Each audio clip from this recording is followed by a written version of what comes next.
male attention is hyperinflated. So there it is, TateShinkai.net. And I talk about how male attention is hyperinflated and women women enjoy unlimited male attention. Mm-hmm. So how do you add value to something?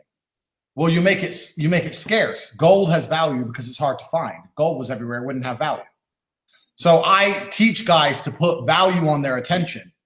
And that's what a good hour of my course is about, how you do that.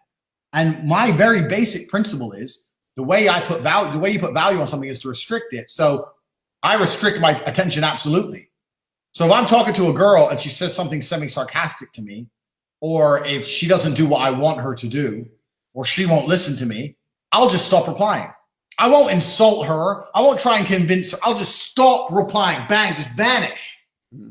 And you know what? Most of these hot girls, no one vanishes on these girls, bro.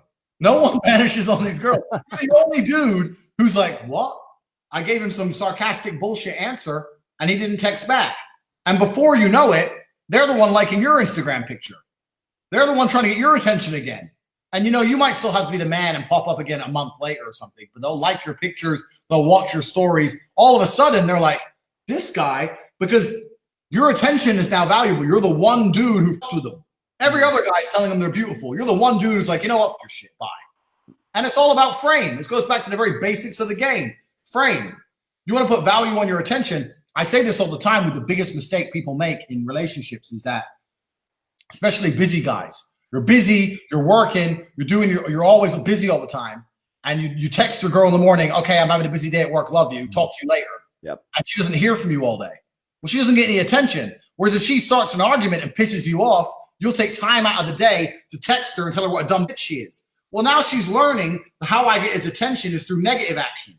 Right. You got to reverse that and talk to her all the time when she's being good. And when she starts being a dickhead, ignore her. Yes, that is what's called. And this is exactly what I'm talking about when I say that whenever I am like listening to pickup artist tactics, there is a behavioral psychology parallel to that. What you've just described is called operant conditioning.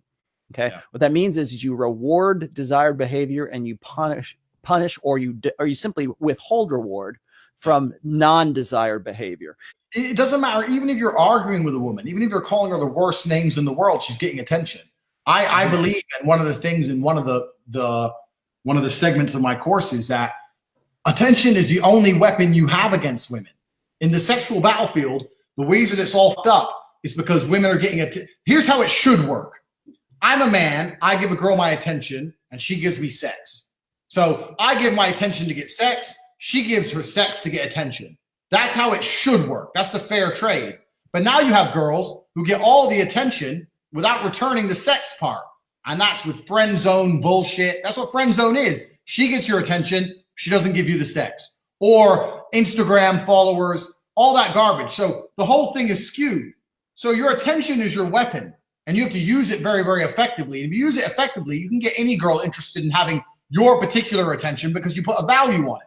Most of the guys out here, the guys who buy my course, when they come back and reply to me, they say, I never realized how much attention I was just giving away. I said, exactly. There's nothing that has a value if you just give it away. If you're following every chick, replying to every chick, going to see every chick every time she wants, and you're not progressing and getting anything in return, then who gives a shit about your attention? Mm-hmm. If I turn up on a date, the girl can just look through my Insta and see all the girls on there and the girls I'm following and the life I live, and she'll know that me even turning up is a deal. Mm-hmm. It's too if your attention is too easily had, it becomes valueless to that. How to tell when a woman is using you for your money, dinners, and or attention fast? Well, that's a very good question, and I answer that in my PhD course. So that's immediate PhD course because that explains a lot of it. Another thing is I believe that it's quite easy to tell, and I also believe, you know what? I don't think women are cunning enough to use you purely for a dinner. Like, women are not that ruthless that they're going to go, you know, I'm going to go on dinner I'm going to go out with this guy. I hate this guy, but he's going to get I'm going to save $10 on dinner. I don't think women are that ruthless. What's probably happening is she's unsure about you and she's not sure yet. So that's what's probably more likely in my experience. Like, I don't really think, maybe I'm wrong, but I don't think a woman's going to sit there and go, I hate this guy, but I want dinner bought for me. I don't want to pay for myself. Women are not like that. They'd rather pay for themselves and hang around with a dude they don't like. So I think that either you're friend zoned, but that's discussed heavily in the PhD course, because the friend zone is when you're giving way too much attention without any reciprocation. That's how you end up there. Or she's unsure about you. So you need to, you're on a few dates, If after a couple dinners and you can tell she ain't texting you back very nice, then you cut your attention down to 0 and you see if she chases you or not. If she asks you to go out again or something, you can say, oh, maybe, or maybe we'll go for coffee. How much is coffee? £2, $2? Or we'll meet in Starbucks. If she turns up for coffee, then she must want to see you, because I guarantee a bitch ain't going all the way out of her way just to get free coffee. You get free coffee at work. So, there's a few things you can do to think, but the PhD course teaches all of that. That's the first thing. But I've never really had that problem. People think when you have money, you got to worry about girls gold digging you. I'll tell you now, I've never had a girl get a penny out of me. I've never had a girl I don't even buy girls Christmas presents or birthday presents. I say, look, I don't expect anything from you. I don't celebrate it. So I'm like, you're not gonna get anything from me. Sorry. And they're like, oh, well, I wanted to get you something. I'm like, and I'll make a joke. I'll say, yeah, you want to get me something for $10, but for me, you want something for £200. No, I don't want anything. What about, if you don't want to go into this, it's good. By the PhD course, people, this is where the depth comes. But if they're trying to get attention out of you, well, that's obviously withhold it. Have more respect for your attention. Yeah. Well, if they're trying to get attention out of you, that's fine, because that means that they want your attention. That's good. But you have to understand there's some kind of reciprocation. So I've had girls do that all the time. I have girls trying to get attention out of me, but they think, oh, I'm gonna get attention, but I don't want to sleep with them. Well, that's fine. And the PhD course explains exactly how I do this. You have to make sure your attention is reciprocated. It's very simple, basic little things. Someone goes, oh, maybe we'll go for dinner. I'll say, yeah, maybe. I don't know. I'm in the club tonight. Come here. So like, if I can tell she's playing games, I'll just bring her along to things I'm already doing. Then if she turns up and she wants to play stupid games, I can ignore her all night. So I had a girl doing exactly that. Oh, maybe we'll go here. Maybe we'll go there. I said, well, I'm in the club tonight. Come here. Oh, I don't know if I want to come. Okay. Then she turns up. She turns up. I'm like, oh, hi. Comes to the table. Da, da, da. She goes there. She says something to me. I can't remember what it was. It kind of half annoyed me. So all night long, I completely ignored her existence. She tried to talk to some other guy. She tried to do all this shit to get my attention. Ignored her like she didn't exist. Next day, she's like, oh, I'll never come to the club again. She don't even speak to me. Da, da. So last time I took you for dinner, you wouldn't even kiss me. So what's the point in going to dinner? I'm just to the point. It's like, well, yeah, anyway, I banged her. So the point is, you just got to be straight to your objective. A lot of men are afraid to say what you mean. I'm not buying you dinner over and over again. You're not going to kiss me. You haven't got to be a creep about it. You just got to be like, look, we've been to dinner 3-4 times. I like you. If you don't let me back, I'm not going to take you for dinner anymore. I'll find a girl I like. Why can't we just be friends? Because I'm not looking for a friend. I'm looking for a girlfriend. If you don't have my girlfriend, that's fine. I have enough friends. Because they use that friend thing to try and keep getting your attention without having any obligation. If they say friend, then they get all the attention, and if you don't give it to them, you're a bad guy. But they have no obligation to give you what you want. So when a girl says to me, I want to be your friend, I say, I don't have female friends. Like, what do you mean? It's like, I don't have friends. I have enough friends. I don't want a friend.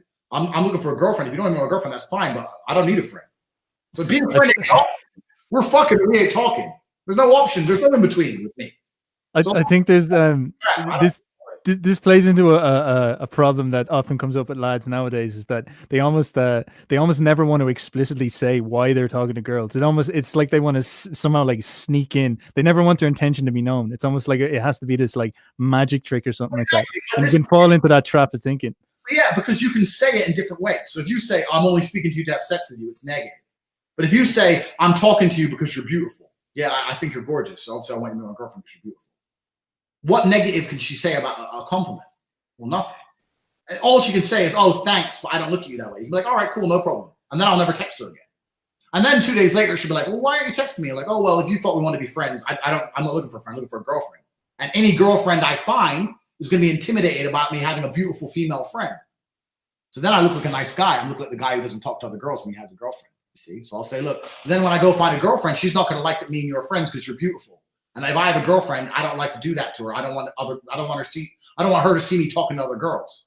Then she's gonna sit there and go, this guy fucking, maybe if he's a good guy, some other girl's gonna get in and get all his attention. I'm never gonna have any of it ever again. Then they start to think, well, maybe I do need to fuck him because there's no other way to get his attention. You gotta be careful how you play it. I explain all this in the PhD course. I lost you a bit there. Sorry, you got me. No, you're back. You're back. You're back. I heard PhD course, so it was all good. It was getting a pitch in there. Yeah. PhD course, but like I've had girls say that to me. I want to be your friend, and I said I don't have female friends because I don't see what I'm going to gain from it. And when I have a girlfriend, I don't want problems with having a beautiful female friend around. So If you're not interested in me, completely understand. No problem. Have a good life. Bye. And I'm not a dickhead. I'm not aggressive. I'm not rude. I'm not any of the things that some of these pickup artists teach, like insult her first, all this complete garbage. I'm none of that. I'm a completely nice guy who called her beautiful. And if she ain't interested, I'll never talk to her again. And by doing those things, you just manage your attention. Your intention is clear, and your attention has value. You don't get my attention unless we're progressing towards where I want to progress. That's it's all in the PhD course, and that's why. Check it out. Check it out. The principles are very clear here. Like I am a big believer in principles over techniques, as they say, and it is so important to get that stuff straight in your head, because principles are hard to get in your body. Like they're hard to. It's easy to learn them, but it's hard to put them into practice, and that's good because that means you're learning them, and they're always very, very simple. They're always very, very straightforward. It's like, yeah, here's 2 or 3 principles. Kind of get them, then start fucking putting them into practice, and that's always the onus is always on action. Like top level boxers, they throw the same punches, but there's just more principles in play, like stuff like, speed and knowing positions and all that shit like that. So it's about getting your principles into your head. And I think that's a universal part of just the learning experience. The more you understand that that's a part of life, the more you can get down to first principles, the better you'll do in success in all areas. There's another high level mindset skill we've have to pull in out of this conversation, which is fantastic.